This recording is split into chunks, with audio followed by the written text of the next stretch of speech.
విరూపాక్షి అటుగా నడుచుకుంటూ వస్తూ ఉంటుంది. అంతలో విజయాంబిక అక్కడే ఉన్న ముసుగును తీసుకొని వచ్చి విరూపాక్షిపై వేయగానే విరూపాక్షి షాక్ అయిపోతుంది.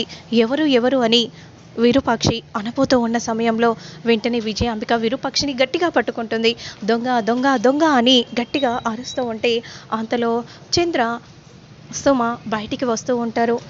విరూపాక్షి మాత్రం అంటే విజయాంబికనా నన్ను పట్టించడానికి ఇదంతా చేస్తుందా అని మనసులో విరూపాక్షి అనుకుంటూ ఉంటుంది. అదే సమయానికి ఎవరు దొంగ అప్పుడు వెంటనే రేణుక కూడా వస్తుంది. మా ఇంట్లో దొంగల ఇంకెప్పుడైనా ఎవరైనా సరే దొంగలు పడడానికి ఆలోచించాలి, ఇలాంటి వాళ్ళను ఇలా కాదు అని అంటూ వెంటనే కర్రలు తీసుకొని వచ్చి చీపుర్లు తీసుకొని వచ్చి గట్టిగా కొడుతూ ఉంటారు. సుమ, చంద్ర కూడా కర్రలతో కొడుతూ ఉంటే అదే సమయానికి సూర్యప్రతాప్ వస్తాడు. ఏం జరిగింది అన్నయ్య? మన ఇంట్లోకి దొంగ చొరబడ్డాడన్నయ్య. ఏంటి మన ఇంట్లోకి దొంగల? అవునన్నయ్య, ముందు ఆ ముసుగు తీయండి అని అనగానే వెంటనే ఆ ముసుగు తీయగానే విరూపాక్షి ప్లేస్లో విజయాంబిక ఉండడాన్ని చూసిన దీపక్ షాక్ అయిపోతాడు. అమ్మేంటి ఇలా దొరికిపోయింది? అసలు విరూపాక్షిని కదా మేం పట్టుకోవాలని చూసింది, మరి ఆ ప్లేస్లో అమ్ముందేంటి? అసలు ఏం జరుగుతుంది అని మనసులో షాకింగ్గా దీపక్ అనుకుంటూ ఉంటే, అక్క నువ్వా? అది తమ్ముడు తమ్ముడు అని అంటూ తడబడిపోతూ ఉంటే, అసలు నువ్వు ఇలాంటి దానివని అనుకోలేదు. ఇంత అర్ధరాత్రి సమయంలో ఇంట్లోకి దొంగలా చొరబడతావా?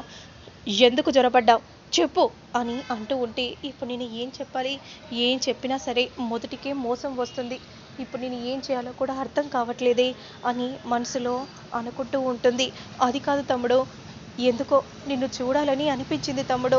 అందుకే నిన్ను చూడటం కోసం ఇదిగో ఈ ఇంట్లోకి దొంగలా రావాల్సి వచ్చింది. కానీ ఇలా నేను దొరికిపోతానని అనుకోలేదు తమ్ముడు. నిన్ను కళ్ళారా చూసుకొని పోదామని అనుకున్నాను అని అనగానే సూర్యప్రతాప్ అలానే చూస్తూ ఉంటాడు. అప్పుడు దీపక్ మాత్రం అమ్మయ్య, అమ్మ సరైన సమయానికి ఓ మంచి విషయమే చెప్పింది అని మనసులో దీపక్ అనుకుంటూ ఉంటాడు. నువ్వు నన్ను చూడాలని అనుకుంటే మాత్రం నువ్వు ఆ ఊహని కూడా మర్చిపోవాలి. నువ్వు నన్ను చూడకూడదు. అలాగే నువ్వు చూసినా కూడా నాకు పాపం తగులుతుంది. కాబట్టి ముందు ఇక్కడి నుండి వెళ్ళిపో అని అనగానే సరే తమ్ముడు వెళ్ళిపోతాను తమ్ముడు, నిన్ను ఇలాగైనా నేను చూశాను కదా తమ్ముడు, వెళ్తాను అని అంటూ వెంటనే విజయాంబిక అక్కడి నుండి వెళ్ళిపోతూ ఉంటుంది. ఇక అప్పుడే విరూపాక్షి నవ్వుకుంటూ ఉంటుంది. బయటికి వచ్చి రూపారాజు మీరిద్దరు చూడటం వల్లే ఇప్పుడు నేను ఆ విజయాంబిక ప్లేస్లో నేను లేదంటే ఇప్పుడు నేను తన ప్లేస్లో నేనే ఉండేదాన్ని. వాళ్ళు మాట్లాడుకోవటం మేము విన్నామమ్మా, అందుకే కావాలని మేమే కరెంట్ తీసేసాము. ఇక ఆ ప్లేస్లో అత్తుండేలా మేమే ప్లాన్ చేసాం అని రూప చెప్పగానే విరూపాక్షి అలానే చూస్తూ ఉంటుంది. సరే అమ్మా, థ్యాంక్ యూ సో మచ్. ఏంటమ్మా నువ్వు నాకు థ్యాంక్స్ చెప్పడం ఏంటి? ఆపదలను ఎలాగో అలా నా వరకు రాకుండా చేస్తున్నావు కదమ్మా అని అంటూ ఉంటుంది. సరే అమ్మా, ఇక వెళ్ళండి, ఎవరైనా చూస్తే మళ్ళీ మొదటికే మోసం వస్తుంది. సరే అమ్మా అని అంటూ వెంటనే అక్కడి నుండి వెళ్తూ ఉంటారు. ఇక కట్ చేస్తే నెక్స్ట్ సీన్లో మాత్రం ఎరా అయ్యా రెడీ అయ్యారా? అసలే కేరళకు పోవాలి, అంత లాంగు పోవాలి. ఏంటండి ఇప్పుడే గంత దూరము ఎందుకేశారు? ఆఫీస్ పని మీద వెళ్ళాలి కదే, అక్కడ వాళ్ళకు పోస్టింగ్ పడింది, మనం ఏం చేస్తాం చెప్పు. కానీ అలా కోడల్ని కూడా పంపించడం నాకు చాలా బాధగా ఉంది. కోడలు కూడా అందులో సీఈఓ కదే, మరి కోడలు కూడా పోవాలి కదా. అవును కదా, సరేలే అమ్మ రూప, నువ్వు మాత్రం చాలా జాగ్రత్తగా ఉండాలి. ఎందుకంటే నీ కడుపులో బిడ్డ ఆరోగ్యంగా ఉండాలి కాబట్టి ఎప్పటికప్పుడు నువ్వు భోజనం చేయాలి, జ్యూస్ తాగాలి అని చెప్తూ ఉంటుంది. ఏమి ముత్యాలు, వాడున్నాడు కదే, వాడు చూసుకుంటాడు కదా అని అప్పలనాయుడు అంటూ ఉంటాడు. ఇక వెంటనే అక్కడి నుండి కేరళకు రూపారాజు బయలుదేరుతారు. మరోవైపు రేణుక గౌతమ్లు కూడా కేరళకి బయలుదేరుతారు. మనకంటే ముందే ఆ రూపారాజు ఇద్దరు వెళ్ళారు హనీమూన్. అక్కడ ఎంత ఎంజాయ్ చేస్తున్నారో. అంతలో కార్ ట్రై పంక్చర్ అయిపోతుంది. అయ్యో, ఏమైంది గౌతమ్? టైర్ పంక్చర్ అయినట్టుంది రేణుక. ఏంటి గౌతమ్, ముందే చూసుకోవాలి కదా. నేను చూసుకున్నాను, కానీ ఇలా జరుగుతుందని నేను కలగన్నానా? సరే, నేను మారుస్తాను అని అంటూ వెంటనే ఇక టైర్ని గౌతమ్ మారుస్తూ ఉంటాడు. అయ్యో, అక్కడ ఏం జరుగుతుందో ఏంటో అని విధంగా అనుకుంటూ రేణుక మైమర్చిపోయి కలగంటూ ఉంటుంది.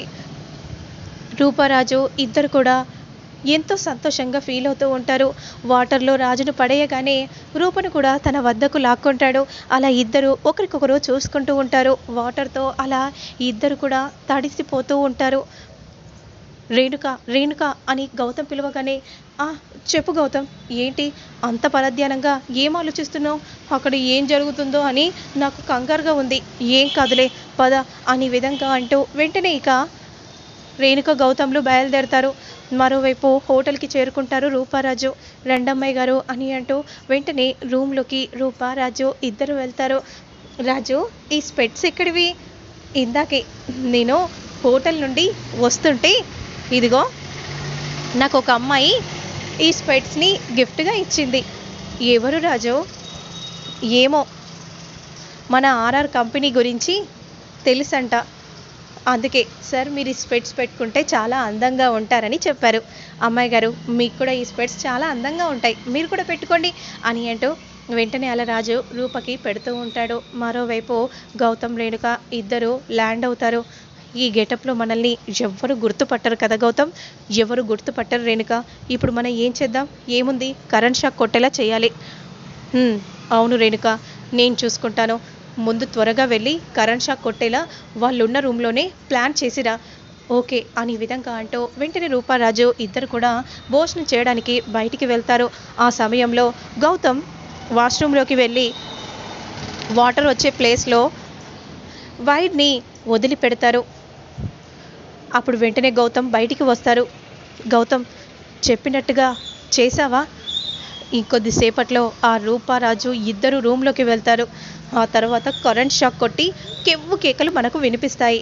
అయితే సరే పద గౌతమ్ అని అంటూ వెంటనే అక్కడి నుండి వెళ్తూ ఉంటే రేణుక మాత్రం ఆ రూప చస్తేనే కదా నేను రాజు పక్కన ఉంటాను అని మనసులో రేణుక అనుకుంటూ ఉంటుంది. మరోవైపు అమ్మాయి గారు, నేను ఫ్రెష్ అయ్యి వస్తాను, బయట తిరిగొచ్చాం కదా. సరే రాజు అని విధంగా అనగానే వెంటనే అలా వాటర్ని ఆన్ చేయగానే ఒక్కసారిగా రాజుకి కరెంట్ షాక్ కొడుతుంది. అదంతా చూసిన రూప షాక్ అయిపోతుంది. రాజు రాజు అని అంటూ పరిగెత్తుకుంటూ వెళ్తూ ఉంటుంది. అంతలో రూప అలా కాలు జారి పడబోతూ ఉండగా రాజు వెంటనే రూపని గట్టిగా పట్టుకుంటాడు.